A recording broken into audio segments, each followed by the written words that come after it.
Hello guys, how are you doing? Welcome back to another video on the channel. Today I have my roundup for match week 7 in the championship. Of course, we've got match week fixtures this time around in midweek next week. So this video will be shorter than usual. Just a quick summary of what happened, of course, because then I'm going to quickly get out predictions for the midweek fixtures for you all. Towards the end of the week when we do another review of the midweek fixtures as well, we'll probably touch on some of these games as well. But here's a quick overview of what happened in match week 7. We saw Plymouth beat Luton Town. Luton Town just cannot click into form, can they? And Plymouth, I believe that's 2 home wins in a row now for them. Really good to see. And by the way, Sissoko, that first goal was excellent. And to seal the win, of course. For Luton, it was Victor Moses with their goal. What a strange sign that one was. But no, well done to Plymouth there. Really are, proving the haters wrong from Wayne Rooney there. Blackburn continue their unbeaten start to the season after beating QPR 2-0. QPR did have Varane sent off,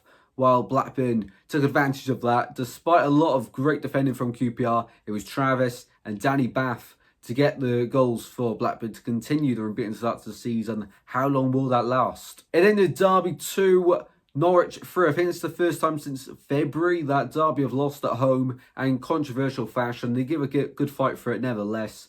Borja signs of a hat-trick in the end for Norwich. 2 of the goals. The first one, Sargent's out of play, playing the ball across. And then the third one as well, Sargent across to Signs. But in the build-up, of course, it's out of play at the other end of the pitch. So not a good day for the officials there.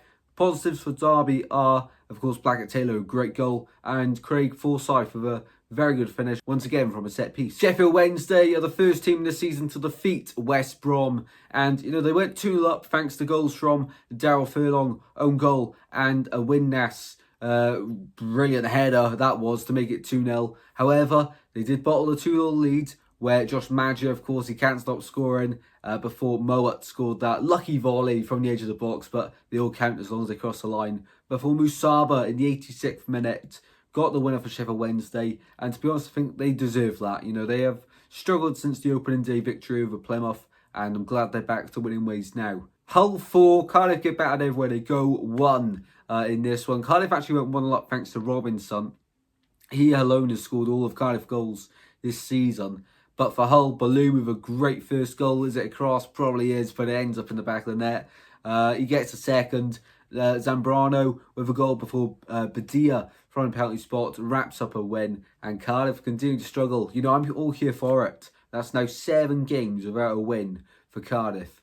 Yeah, awful. But, as I say, I'm all here for it. Leeds 3, Coventry 0. What is happening at Coventry? I do not know. But Leeds score 3. Get on to with a great finish. Jim Boole getting a goal and Perot. Bit gutted that Leeds have stolen the no Perot, no Piro, no party chant from us. But, oh well, it's going to happen sooner rather than later. For Leeds, they really look strong now, don't they? They are clicking into place, much like Norwich now, and them two play each other in match week 8, to be sure to check out my match week 8 predictions for midweek. Middlesbrough 2, Stoke 0, and I must say, great goal from Doak, but an even better goal from Hayden Hackney, 73 minutes in, and Middlesbrough seeing off a game. Of course, this fixture was played just about a month ago in the Carabao Cup, where Stoke won 5-0. A lot has changed from this point on, and Stoke continue to struggle under new manager. Next time out, though, they've got a very winnable game. I can't think on the top of my mind who it is, but I did read over earlier, so big chance there. But in this one, Middlesbrough finally set out a game, and another win for them. Millwall 3, Preston 1. All goals in this one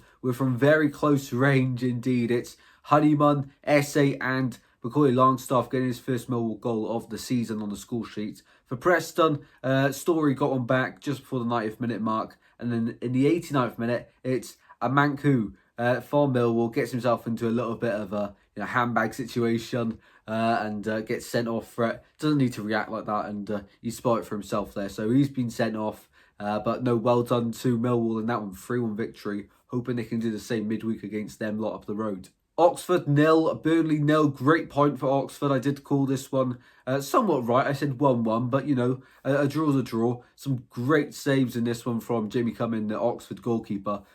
Burnley had the chances to win it, just couldn't take them, and it's very disappointing. Portsmouth 0, Sheffield United 0 also. Sheffield United remain the only side along with Blackburn still undefeated this season in the Championship. Hopefully that doesn't continue after Wednesday because Swans of course play Sheffield United. In this one, just big saves, really big saves from both keepers at both ends. Both sides had chances, but the ball just did not want to go into the back of the net at Fratton Park. But full time of course it did kick off a little bit. But no, 0-0 in the end. And I think both sides probably deserved a point from that one. Watford 2, Sunderland 1. It was going to be a great game looking into it, and it did deliver. Of course, it's Bosele, I hope I'm saying that right, to open the scoring before Izida for Sunderland just after the half-time interval gets Sunderland level. But of course, late on, Dele Bashiru from the penalty spot makes it 2-1 Watford. And they've had a great start to the season. Winning 2-1 here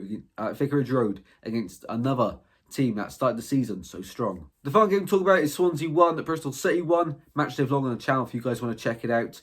Good game to be honest, really end to end. I don't know how there was only 2 goals in the game. Swans opened the scoring thanks to Ben Cabango, scrappy goal in the end.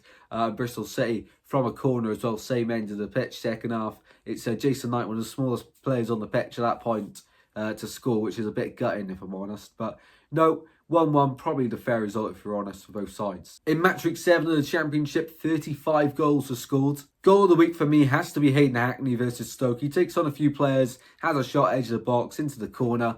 What more could you want? Really good finish. I think Hayden Hackney is a fantastic player, especially at this level. Surprise of the week, I mean, Plymouth beating Luton and Sheffield Wednesday being the first side to beat West Brom on their forms of recent. They both have to have a mention. For me, I'll probably just give it, though, to Sheffield Wednesday beating West Brom. You know, we all thought that they bottled it at 2-2, then to go on and win it as well. If there was to be a winner, you'd probably think it would have been the Baggies, but no, Wednesday taking control there. And they're back in winning ways, which is great for them, of course. Manager of the week, I've got to give it to Michael Carrick. A few contenders for this one, but Carrick gets it for me because recently I've been paying quite a lot of attention to Middlesbrough. They've been struggling to see out the games, but in this one, they get 2 goals and a clean sheet, seeing the game out really well. I think he deserves it. On screen now is what the Championship table looks like after 7 games have been played. Look at that side, still at the bottom. And on screen now is how my EFL Fantasy is doing. Of course, we've got the midweek games, so on the app, it counts as a double game week. So this will continue, and I'll show you how many points we get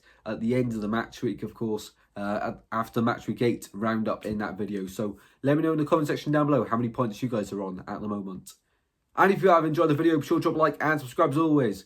A bit fast-paced this one. Hopefully you enjoyed it though. I do understand though that I've left this a little bit late. I think if Swans weren't playing on a Sunday, this one would have been out a day earlier. But just typical. I had to get that one out first. Hopefully you all enjoyed though, nevertheless. And I'll see you on Match Week 8 predictions very soon, guys. Take care. Stay safe. I'll see you very soon, guys. Goodbye.